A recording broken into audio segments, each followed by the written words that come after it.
Back when, of course, we were very still much early in the days of uncovering what chaos had been going on behind the scenes with all the ineptitude of our government to be able to handle the pandemic. I was saying that a lot of the vitriol pointed at Matt Hancock almost seemed to be preparing him for him to be the fall guy. And bear in mind, I still think that is the case. And in some way, I do feel a bit sorry for Matt Hancock. But let's face it, he does deserve a lot of criticism. But you are seeing, once again, an increased idea that Matt Hancock was to blame for everything. Let's remember there were multiple ministers, multiple Tory ministers involved in this. We've seen our chief scientists just last week saying how they ignored all these warnings, all the advice constantly, again and again and again. And of course, now there is increased pressure on Rishi Sunak with the Eat Out to Help Out program, if you remember that. With the chief scientist saying, we were not even informed that this was going to be a thing until I heard it announced on television.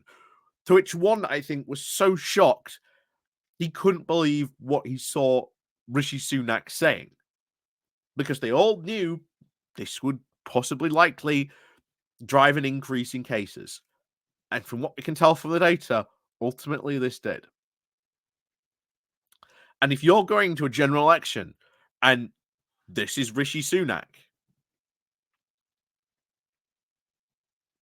yeah, doesn't look good. Doesn't look good at all going into a general election like this with the COVID inquiry still going on in the background, pointing out the fact that you are a colossal failure. And that when we had one of the biggest health crises in modern history, you failed at every single point, time and time and time again. And of course, this week on Thursday, Friday, we've got Matt Hancock coming up. After that, I think we've got Boris either the following week or maybe the week after. And then finally, we'll have Rishi Sunak take the stand to be given, in effect, the final word on the UK's pandemic pre-preparedness, or at least this particular module of the COVID inquiry. And then it will take a break probably for like a couple of months, maybe a month or two, and then we'll see the report on this module. And I can guarantee you, from what we have seen so far, yeah, this inquiry, or this module at least, is not going to be kind to them. That is for sure. Especially when there's probably even going to be more front page news, not just about Boris Johnson again in a couple of weeks, but of course Rishi Sunak. And you may remember, just was it last week where we covered the Sunderland case, where after this new mini budget, well, not the mini budget, but after the autumn statement by Jeremy Hunt in an attempt to try and woo voters, essentially, oh, it's okay to vote Conservatives because, we know what we're doing. Hasn't really helped out. If you look at the recent polls, they haven't reversed fortunes on this. And I'll tell you what, I will tell you this now. Nadine Dorris, sort of right when she says when the polls were this bad for Boris Johnson, they got rid of him. She's not wrong in that statement. And as I said before, sometimes a broken clock can be right twice a day. So, hey, at least Nadine Dorris gets a cookie in that regard. Although, not a very big cookie. We'll make sure it's it's relatively small. There won't be any chocolate pieces in it, and it'll be the cookie. um, but yeah, Matt Hancock, of course, coming up at the end of this week. So I think we're going to see a lot of stories come out Thursday, Friday about this. Hancock himself will probably reveal some new revelations ultimately. And then, of course, you'll have probably Boris and or Rishi, maybe in the Sunday Telegraph, maybe you'll get some people trying to say, no, it's all Hancock's fault. And don't get me wrong, Hancock, as I said at the beginning, does deserve a lot of the blame.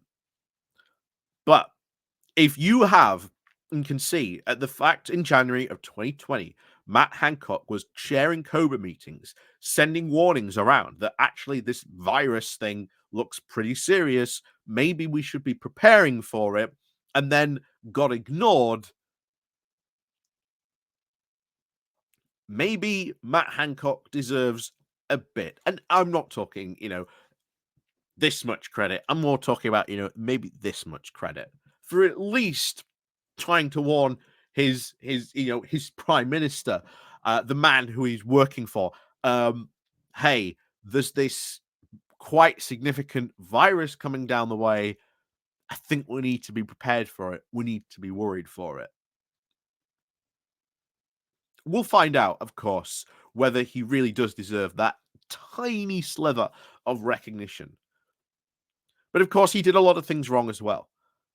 And I will not deny the fact that Matt Hancock did a lot of things wrong during the pandemic. He absolutely did and deserves full scorn and criticisms for that.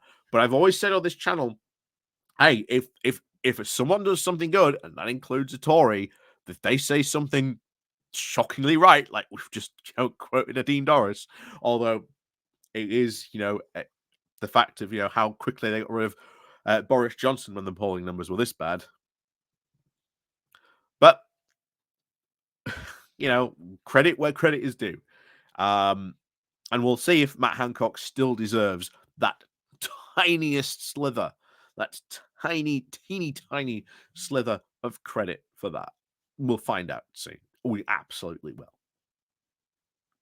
But in the meantime, we've got this to look forward to. And of course, this puts more pressure on Rishi Sunak and the whole eat out to help out scheme.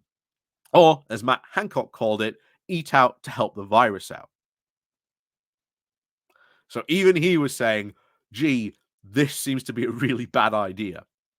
But Rishi Sunak, oh no, needs to save the economy. And remember, there was still a significant section of the Tory party that was like, we don't need to lock down at all. We don't need to do any of this,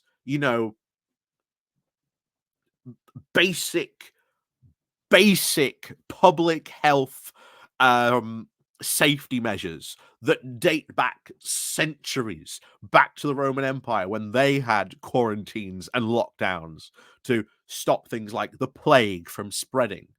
Even in the Middle Ages, we understood the effectiveness of quarantines and lockdowns.